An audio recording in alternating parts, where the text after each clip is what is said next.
You're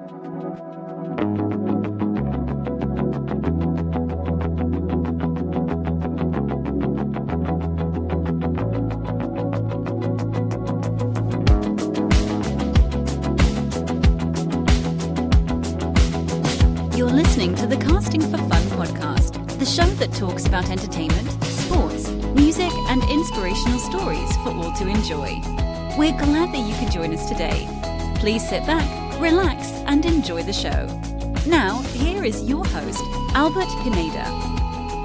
Welcome, everybody, to another episode of the Casting for Fun podcast. I am your host, Albert Pineda, and this is for Tuesday, January 31st, 2023. I wanted to share a bit of information really quick. I recently hit the year mark. My very first episode where I interviewed my wife, Allison, to detail our dating and marriage story was released on January 30th, 2022, just yesterday. So yesterday I hit the year mark. Huge thank you to listeners for supporting me, and I hope it's been a fun experience for you listening as it's been for me recording. This week, I have a really special guest, really awesome guest, good friend who I haven't talked to in quite a while, Bonnie Hanks. We talk about a lot of really cool, fun things, her career with Gaggle, which is a really interesting story for her to share, her love of board games, her vacation to Belize with her husband Robert, so many other fun topics we get to discuss in my conversation with Bonnie, and it's always great to catch up with old friends, which I've said many times on the show. Before I get to Bonnie, my conversation with Bonnie, I wanted to share just a few things of entertainment news. First, we are in the midst of Super Bowl season, which is really exciting. So Kansas City versus Philadelphia on February 13th, if I have my dates correct. So 2 weeks from this past Sunday. Really excited for the game. We'll see if it's good. I mean, it's hit or miss with the Super Bowl. Usually they're good and entertaining. So and then we'll see what commercials and all that and trailers, which I'm always excited for as well. And just, I love getting to watch the game with good friends and eating lots of good, yummy food. So there we go. Looking forward to the Super Bowl. I did want to mention really quick the passing of television actress Annie Wersching. If you are familiar with her work, I'm most familiar with her work for being on the Keith Sutherland political action drama 24. She played FBI agent Renee Walker on that show. She's done tons of really cool stuff. Like, I believe she was on Star Trek Picard on Paramount Plus, which is streaming now. I think Supernatural, she might have been on that. Vampire Diaries, some shows with Nathan Fillion, Castle and The Rookie. So she's been acting for quite a while, and she was a huge fan favorite actress. I mean, a lot of people really loved her. She was really young. She was only 45 years old when she passed because of cancer. So, I mean, I felt really sad when I heard the news. She had been working up until she died. Didn't let her stop her when she got the diagnosis back in 2020, according to reports I've read online. So I felt really, really bad and sad when I heard the news. And again, I know her best from 24. I loved her character of Renee Walker, and I loved the show 24. In fact, if 24 had been on, if it was on now while I'm recording my podcast, for sure I would have done episodes talking about it. So my deepest condolences go out to her family for this difficult passing at 45. Again, so young. So but I mean, there's so much joy and happiness we can experience in life, and I think it's a constant reminder that we should be looking to do that. And for me, I mean, joy and happiness comes from getting to have conversations with friends, talk about fun, entertaining stuff. So this is my conversation with Bonnie Hanks. Please enjoy.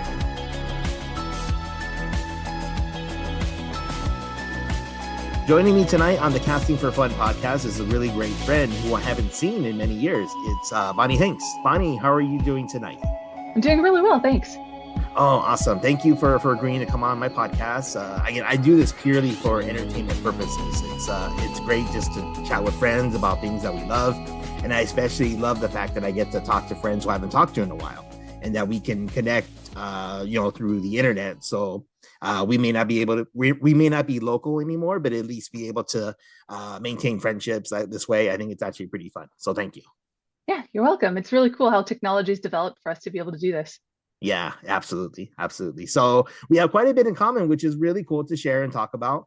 But we also have some differences too, as we're going to get to when we get to your quarantine lockdown games, which I think is pretty funny to discuss. But I'm actually just fascinated to hear, or very interested to hear on what you and Robert and you guys have been up to since the last time I saw you, which I want to say was probably for a mutual friend's wedding back in 2015. So That sounds about right. yeah, And then yeah, even before that, it was years before that that we had last seen each other. So it's like we yeah, haven't really been in contact a lot. yeah. Yeah. What we've been up to is mostly a lot of board games and Oh, awesome. plus like kids and a career change for me. So Oh, I wanted pretty to cool start stuff. asking you about that. Yeah. So I saw, you posted, I think it was last year or the year before that you joined up with a company called Gaggle, right? Is Yeah. that right? What Yes. exactly is Gaggle? What do you do with them? Robert describes it as Big Brother for schools, basically. Oh, Um, the idea is that we monitor students' devices, I guess, their accounts, whether it's through Google or Microsoft, and just kind of keep an eye for certain words. Like if they're investigating ways of doing self-harm, we want to catch that and inform people at the school, some emergency contacts, to let them have a heads up. Hey, you might want to make sure that this kid is doing okay. And if nobody responds, then we can reach out to local authorities to do a wellness check for them. So yes, Big Brother, but ideal mostly for helping support students is the goal. oh, I think that's a very important thing to do. I mean, we can kind of see just mental health is something that a lot of people deal with and struggle with. And I think, if people can take up things that are helpful and beneficial to them, that would be an awesome thing to do. Like, I mean, to be honest, podcasting has been really beneficial for me. Not so much that I was really necessarily struggling, but it is great for me to reconnect and talk to friends and to Yeah, have that communication, that connection with people, because sometimes people really struggle without it, right? absolutely. Okay, good, good. Well, I'm glad you're enjoying that. Then that sounds really worthwhile and very rewarding for you. So good job, Bonnie. Yeah, thanks. Yeah, it's something that I'm really grateful to have. Like moving from teaching into any other field, I'm really glad to still have that sense of purpose and fulfillment and feeling like I'm making a difference. Oh, awesome. Very awesome. Very good. So again, as we mentioned, it's been a couple years since we've really connected, but that's because I mean we're both actually really busy with families, which is really great and cool. And if I'm not mistaken, you have two girls, is that right? Yeah, Awesome. So what is your favorite thing about being a mom? gosh, getting to see them learn and grow and feeling like I had a hand in that is really rewarding. And honestly, that's kind of what gets me through some of the hard times. When it's like if they're in the middle of a tantrum, I can still look back at videos or other pictures of them from the past and know, okay, I am still making a good difference. I, yeah, it's very rewarding. Oh, awesome. And you get to have, in quality, enjoyable family time. So I got to see that a couple of years ago. You, Robert, were able to take your kids to Belize, which looked absolutely beautiful. The pictures you posted, it looked really fun and great. So tell me about that. Why did you choose Belize, and what were your favorite things that you guys got to see there? Well, we didn't take our kids with us. It Oh, I was thought you did. I'm like, sorry. no, that's okay. It was honestly a way for us to try and reconnect as adults instead of just feeling like parents. And Okay. so, sorry to the kids, but the younger one is young enough where she won't remember us having been gone anyway. Um, we got to do a lot of activities that I enjoyed, such as like zip lining. We got to do cave tubing. It was really cool to see all those structures up close and get to float down the river as we did so. We got to see a lot of the ruins that were there and hear about how some of them were actually related, probably, to uh, the people from our religion in ancient history, the Lamanites, Oh, which I awesome. didn't even realize that was a thing. Uh-huh. So we learned a lot while we were there. Robert wasn't so into all the adventurous stuff that we did, but he did like having a break and just time to kind of relax and see how beautiful it was over there. Oh, good. Very good. I heard that scuba diving is really popular out there. Is that right?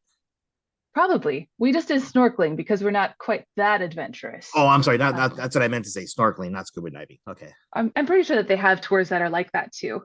But Oh, okay. yeah, we enjoyed the snorkeling. The best part of that one was getting to actually pet nurse sharks as they like, came over. They would throw out some food and then the sharks would come by and try to eat them, but not us. And we just chilled there. And then Oh, they just swam right under us. It was really oh, fun. oh, very cool. Very good. So, do you plan to do additional trips with your kids? I guess when they get a little older, is that something you guys be looking into doing? Yeah, that's something that I didn't get to have as a kid. And I think it'd be really cool to do that with our kids. We do have to be conscious of our financial status, Oh, yeah. however. So I don't want to necessarily do big things every single year. but I do think it will be a really good experience for us to bond together if we do every once in a while, every few years, do something where we get to explore a new part of the world and just kind of expand our circle that way. Awesome. And do you have anything in mind right now for a destination, or not quite just yet? Well, I think that they would like it if I would take them to Disneyland, but that's like the only thing Oh, that's on the radar so far. oh, okay, okay. Well, good, good. Well, I mean, I guess like not directly related to Disneyland, but I saw that you did go to Orlando, and you got to see Universal Orlando. But I guess not so much for recreation; it was for work related. Was that right? Yeah, it was part of a work retreat. So we did get to have fun there. We also participated in some team building while we were there. So it wasn't entirely just leisure the way I would do it. Mhm. But yeah. Oh, okay. And so, did you get to see the Wizarding World at all, or any of Orlando or Oh, Universal Orlando? yeah, I did. Okay. That was probably my favorite part, was just getting to be there in Diagon Alley and Hogsmeade and just look at things and feel immersed in the world that I grew up in. Yeah. I guess that's one of the first series that I really got into reading. I still Mhm. liked reading when I was younger, but that was the first series that a lot of other people also liked reading. And then I got to kind of wait for the books as they came out. And so it was really nostalgic getting to see all of that in person. Oh, awesome. Yeah, we got to go visit Orlando once before for my brother-in-law's wedding, which was really cool. So we got to go to Universal because we weren't going to be there for long. So we opted for Universal versus Disneyland, or Disney World rather.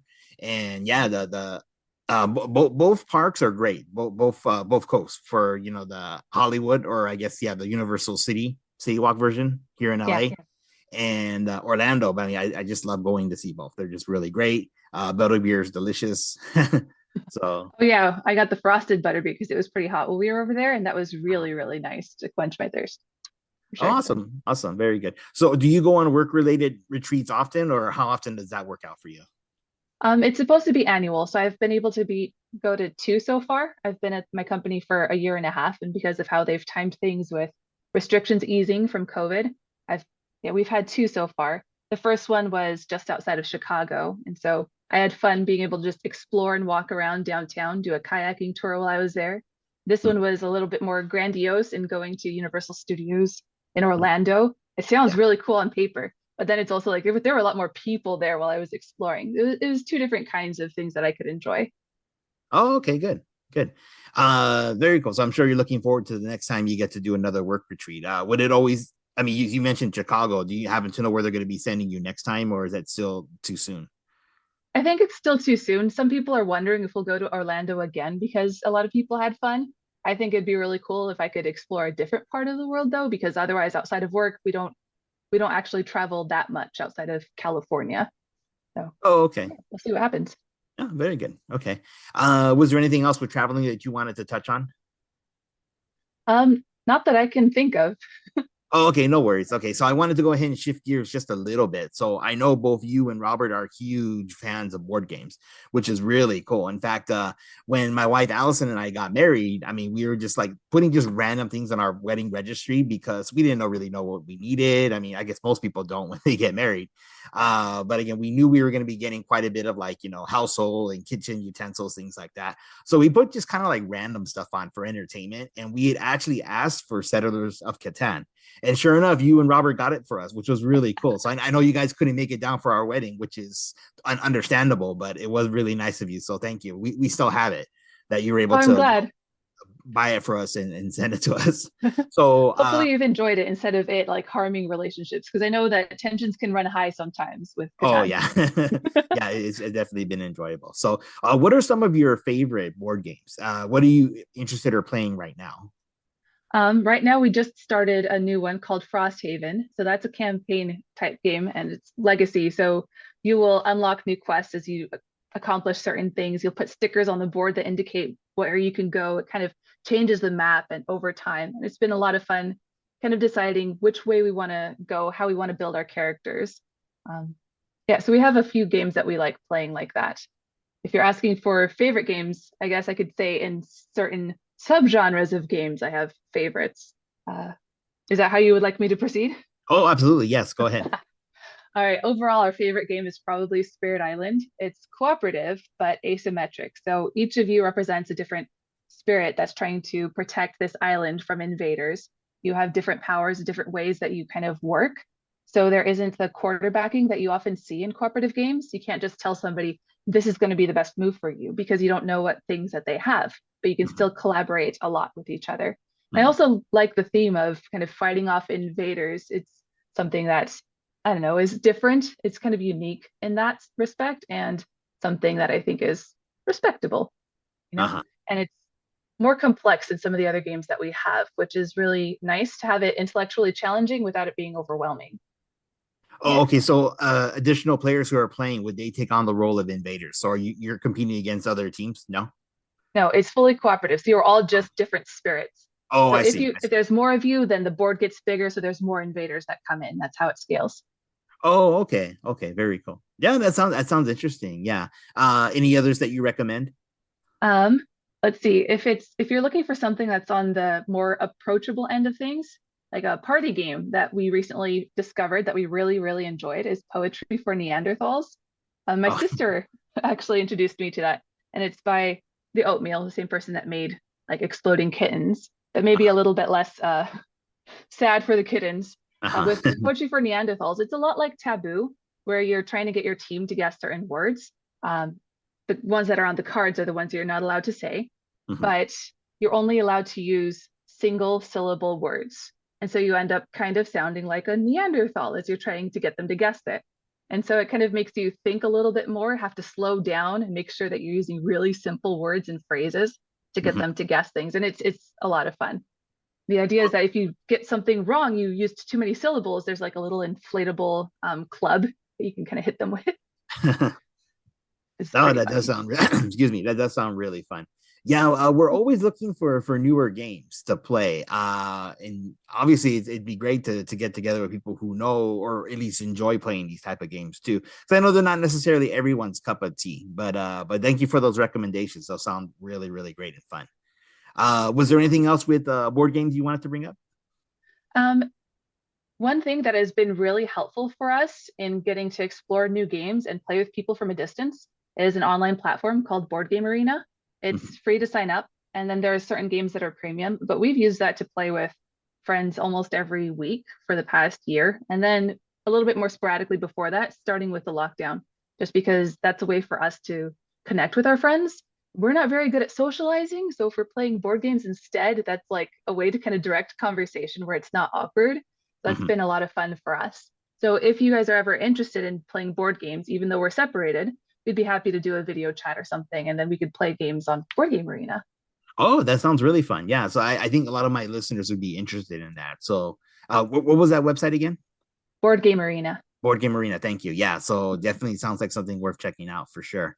I want to shift gears a little bit. So going back to the beginning of the pandemic, so 2020. I mean, I guess it's a time that most people would refer not to reflect back on, but what I thought was kind of interesting, or at least kind of like a spark of like hope or just inspiration, was to see people posting online inspirational great things and even like fun things to kind of do while we were on lockdown. So it was almost kind of cool to see just random games where people would ask the question, give me your top five in any category. And I thought that was pretty fun. So I did one of those games, or post a picture of something, someplace you visited before that you really enjoy.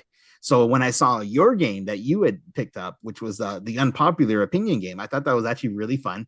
And then some of your picks are ones that I definitely agree on. Some of them are not, but I think it's cool just to kind of like debate and talk about them. And it's a great way of getting to know people. Some of this is stuff I didn't know about you from before, which is kind of cool.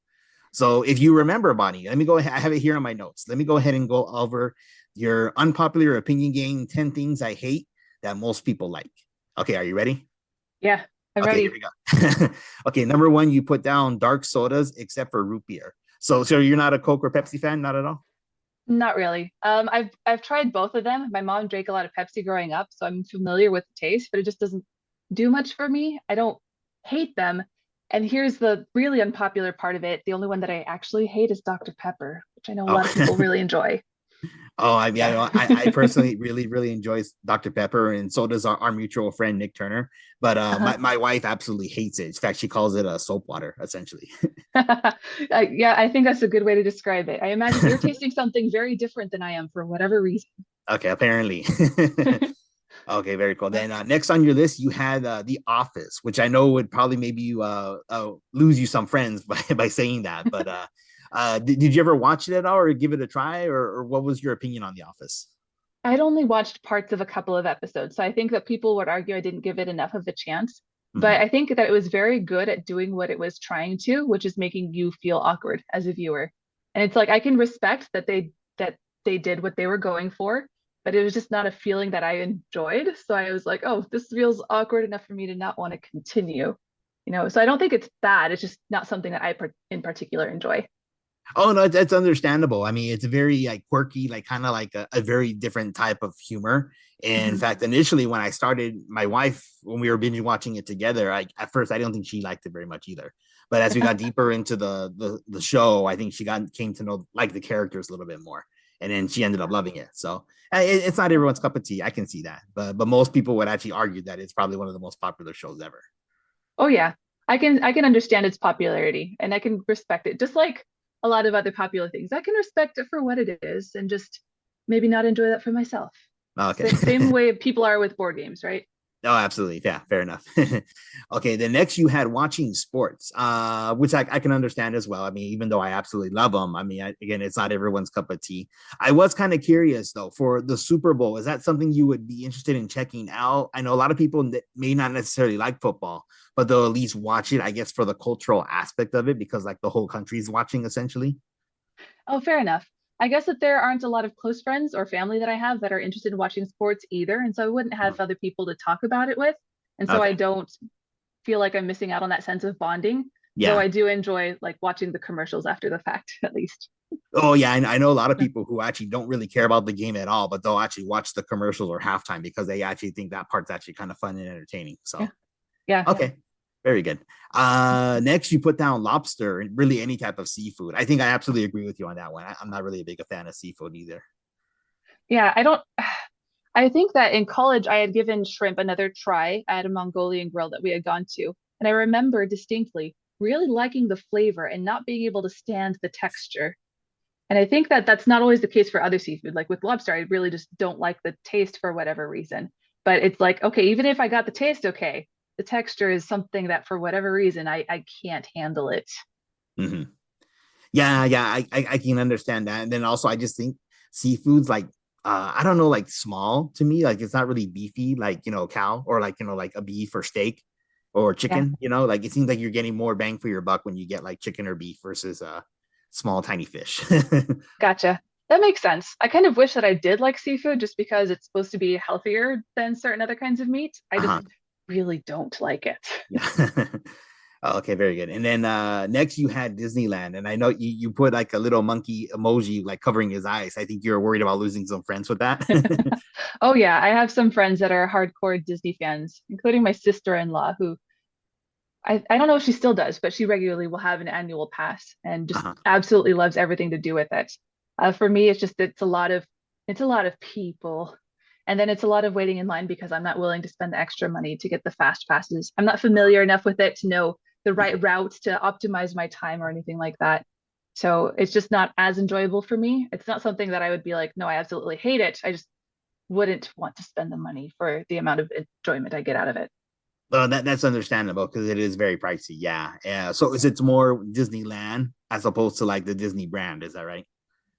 Yeah, I think that's accurate. I mean, we have Okay. Disney Plus, and I absolutely love some of the shows and movies that are on there. So yeah, Okay. And then speaking of that though, so the next thing you had on your list was cable TV for disliking. Do you enjoy like Netflix and Hulu, some of the more streaming networks that we can get, or is it really just like any type of like TV like that, like cable TV that you dislike? no, I appreciate being able to use Netflix and Disney Plus, Okay. but I also get to kind of search for what kinds of things I enjoy. I remember growing up, like there were only certain cable channels that I actually was interested in a few of the shows, but there was Mhm. nothing where it's like I like everything that's on here. It's just like kind of here and there, and then you'd have to get a bigger package in order to get the stuff that I actually enjoyed, and that didn't really seem worthwhile. Yeah. Oh, okay. That's understandable. Okay, next then you had makeup, which again I just kind of go off of the assumption that most girls love putting on makeup, but I guess not everyone's a makeup fan, right? Yeah. For me, it's also like a lack of skill, not knowing exactly what to do. Maybe I'm not using the makeup products that are the nicest, and so it doesn't feel very nice on my face necessarily. It doesn't always look super great. I think it does in general look nice. I'm at least not terrible at it. Uh-huh. But I also just don't really like the pressure that's put on women to put on makeup. Some people I know like to do it for their own artistry and as a way of expressing themselves, which I Mhm. can respect. But I think that for some people, they just feel like they have to do that in order to adhere to some societal standard of beauty. And that's something that I'm like, I rebel against. Uh-huh.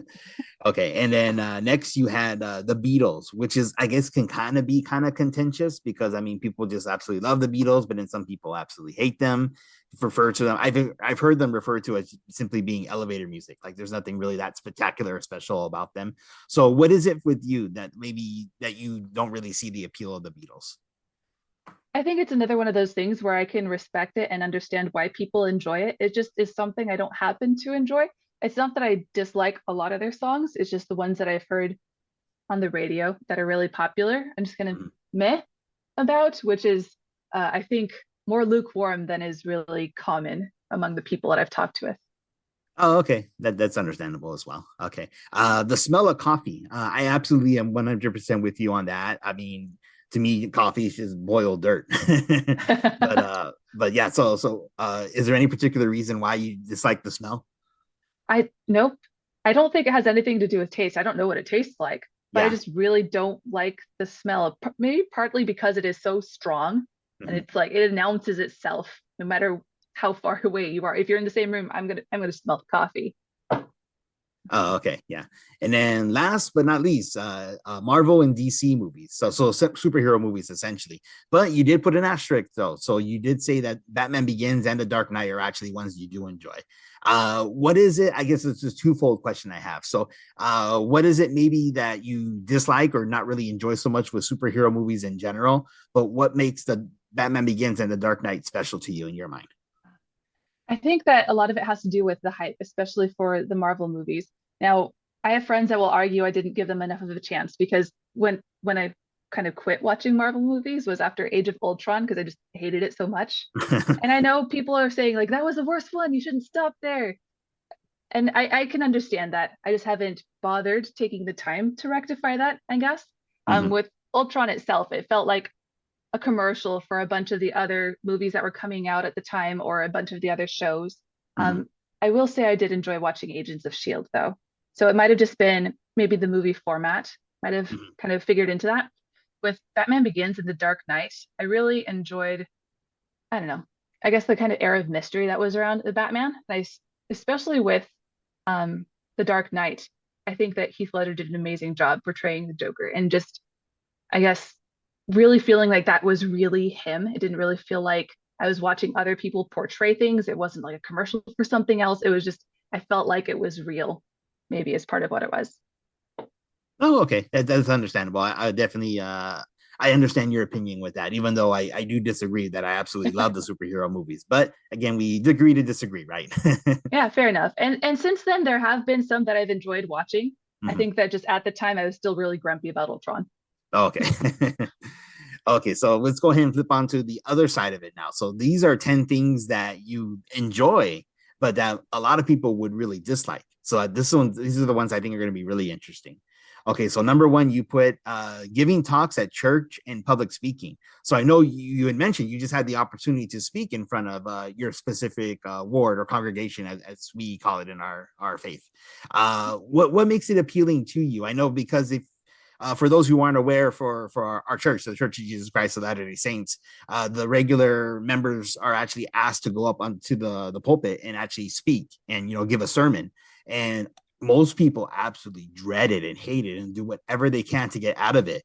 But apparently, Bonnie, you enjoy it. So what is it? What's so appealing to you about getting to speak up in public in front of people?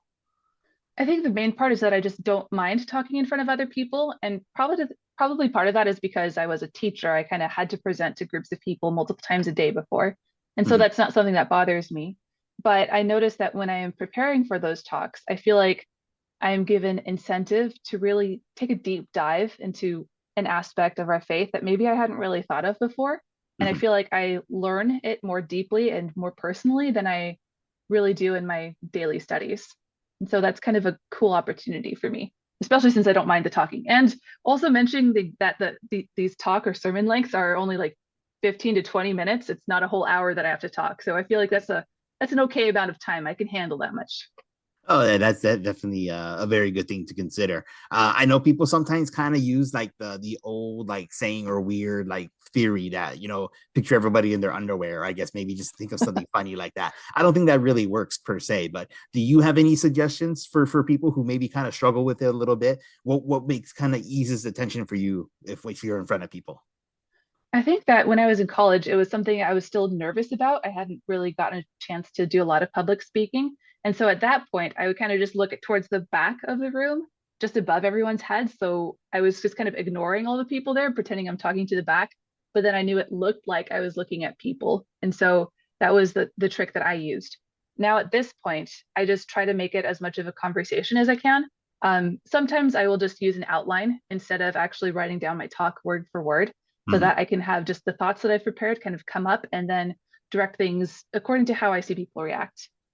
Oh, very cool. Yeah, I think I use the same approach, and I think it's definitely beneficial. I think that again, you kind of have that conversation like with not just with one individual person, but everybody who's in the room when you're kind of like sharing an experience or telling a story versus just kind of reading directly from the paper.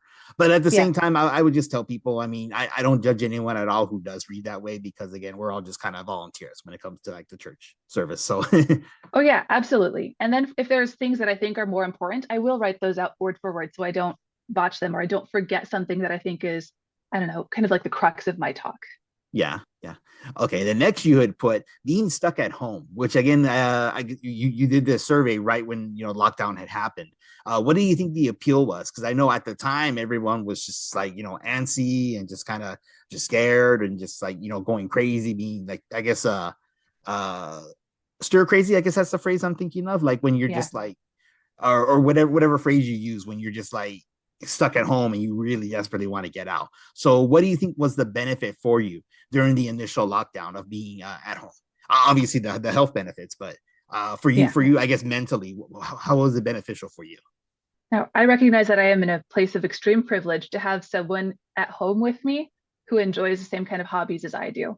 And so Mhm. I had Robert to play board games with. I didn't have to feel bored.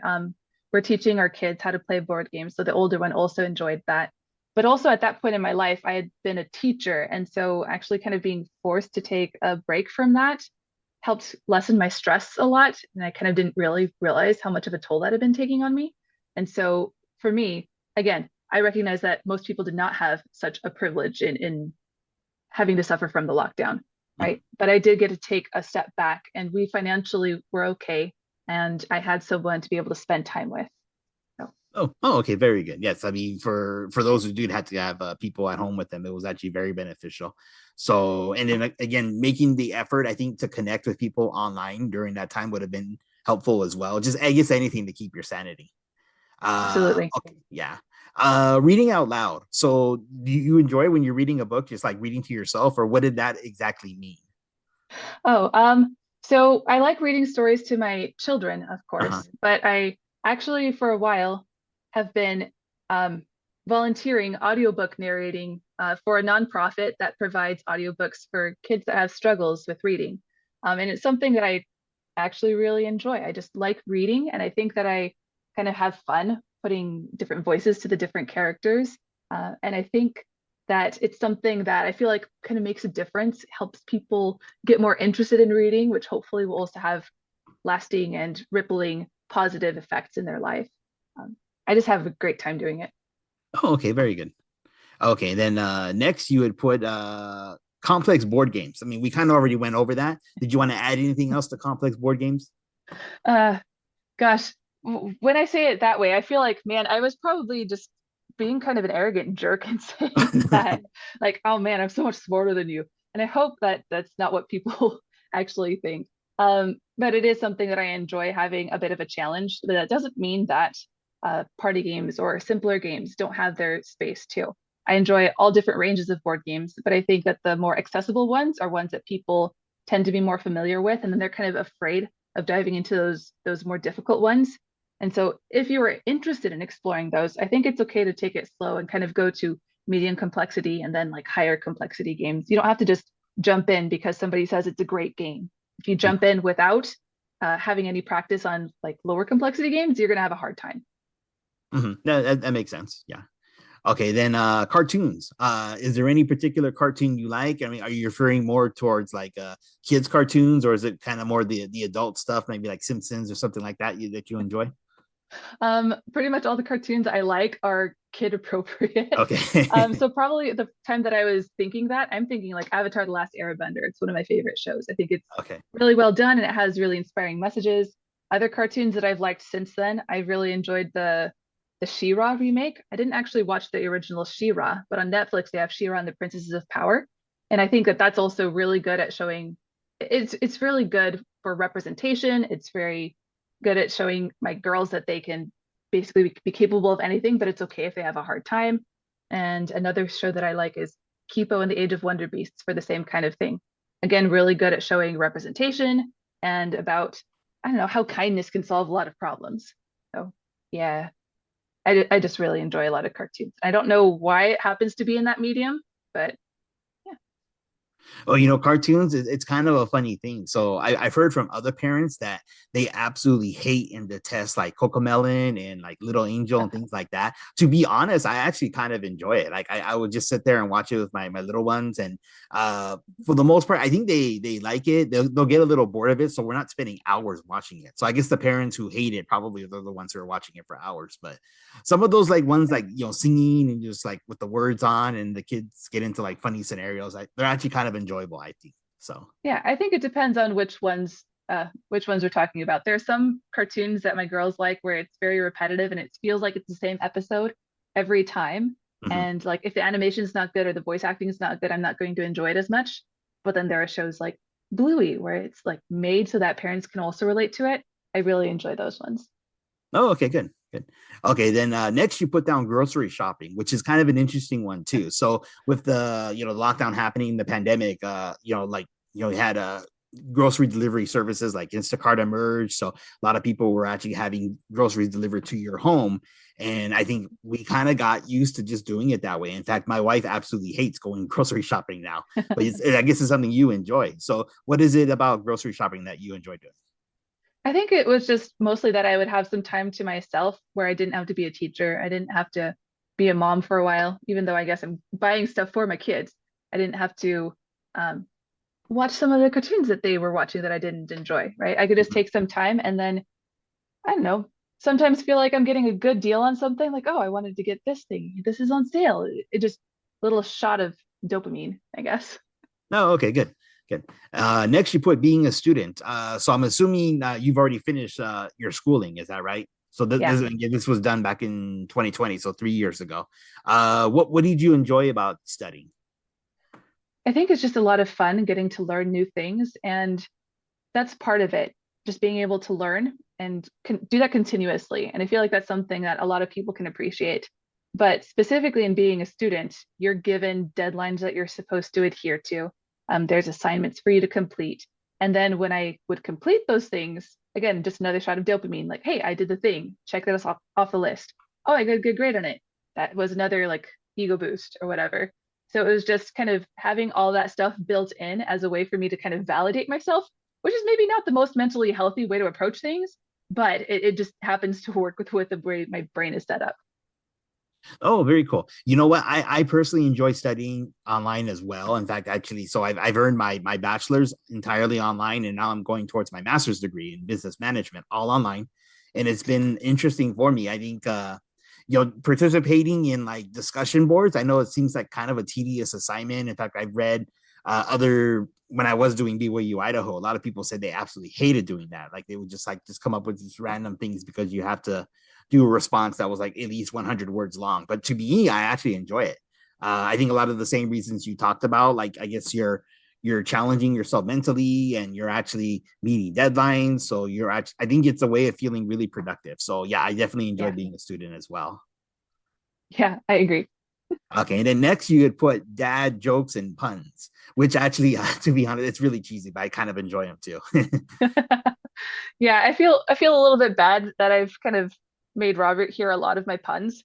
Mhm, But it's coming back to bite me a little bit because now Serene's picking up on them. She's mhm. about 7 years old, and now continuously it's just going to be regular. If I say I am something, she's going to be like, "Hi, something. I'm Serene," or whatever. Oh. Like, oh, okay, she's learned that one. Uh-huh. We need to teach her some more so we can expand that a little bit. Awesome. Awesome. Okay. And then next you would put interviews, which makes me happy because I mean, we're essentially doing an interview right now. So Yeah. this is something you really enjoy. I don't know if you've done other podcasts as well or, I've been a guest on one other podcast, but that's oh, about cool. it. Awesome. And I Awesome. think it's not something necessarily that I enjoy and like seek out, but it's Uh-huh. something I don't mind. Whereas I know that like my brother-in-law just absolutely hates interviews, kind of shuts down, has trouble talking with other people. For Mhm. me, it's something that's structured where I'm getting to meet or interact with another person, whether it's something like a podcast where I'm talking with a friend, which is honestly preferable, or if I'm interviewing for a job, it doesn't bug me as much because I can still approach it like I am getting to know a new person. They're getting to know me, and we could just chat for a while. Oh, okay. Very good. Okay. And then last you put down the fast food chain Arby's, which again, I think a lot of people maybe haven't tried. I mean, because they're not necessarily as abundant as like say a McDonald's or something like that. So what is it appealing for you about Arby's, about their food? Oh my gosh, just the beef and cheddars, honestly. I just like the roast beef with that crappy cheese on an onion bun. It tastes really good to me for whatever reason. And Robert absolutely hates it. He's, Oh. he says it's all disgusting. And I'm like, I don't know. I haven't tried the rest of the stuff because I just really enjoy that one sandwich. I like Arby's. Oh, okay. Yeah, it's kind of weird for Arby's. I mean, like I had it once years and years ago, and I thought it was pretty good. But again, you don't really see them too often around. But I'm assuming they still are, that they're still out there. So Yeah, if nothing else, they seem like a popular chain for people to rag on. So I mean, they must be plentiful enough for people to hate them, right? yeah. So I guess that would be a really good pick for something that you enjoy that most people probably don't. So Hmm. Yeah. okay, well, very cool. So that those were the 10 that you came up from each side. And for those listening, please feel free to reach out to me. Tell me something that you really enjoy that other people hate, or something that you dislike, and then people seem to really, really love too. I'd love to hear those suggestions.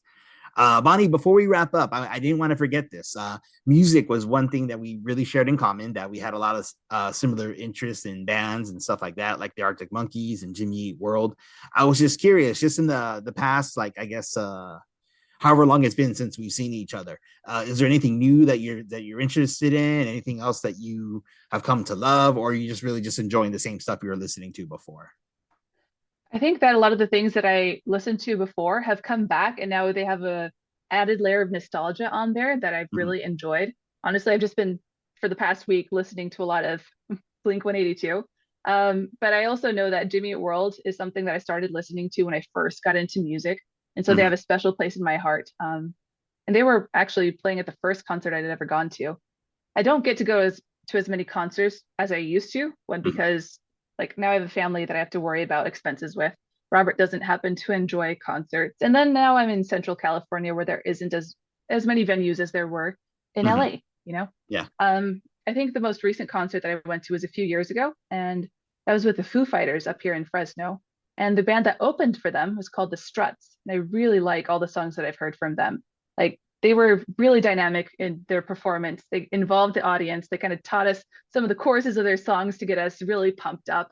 They were great at performing. And so I've gone and like sought out just listening to a bunch of their songs. And I don't think that I found one that I disliked. So if you happen to like the Foo Fighters, then I would really recommend you check out the Struts. Oh, very cool. Yeah, I definitely want to check out the Struts. I've never heard of them before, but I mean, I definitely love the Foo Fighters. So if it's similar, then and if it's recommended by you, then yeah, for sure, I'll definitely give them a check out. Yeah. Cool. I mean, that's pretty much all the talking points I had tonight, Bonnie. Was there anything else you wanted to bring up or discuss? Or are we good to wrap up? I don't think that I am much more interesting than what you've had me say. That's pretty much all there is to me.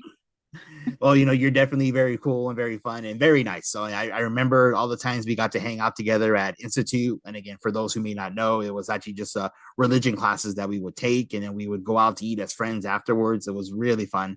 And then I've Uh, actually had the opportunity to become really good friends with Tony Aguilar and his wife Lindsay. They live just awesome. just next door to us, or in our complex here, which is really cool. So I know the people that you know as well. So those days, those were fun times. Sometimes I miss them, but at the same time, being a parent today and being married to my wonderful wife, it's all great. So it Yeah, is fun just to absolutely. actually take this opportunity just to reflect back on old times and the fun we had. So Yeah, it was a lot of fun. Thanks for having me. oh, you're welcome, Bonnie. Okay, so yeah, you're definitely welcome on the podcast anytime, and be sure to send my love to Robert, and I hope you and your girls are doing well as well. Thanks. I'll make sure to say hi to him for you. Okay, thanks, Bonnie. Okay, you've been listening to the Casting for Fun podcast. Thanks, everyone.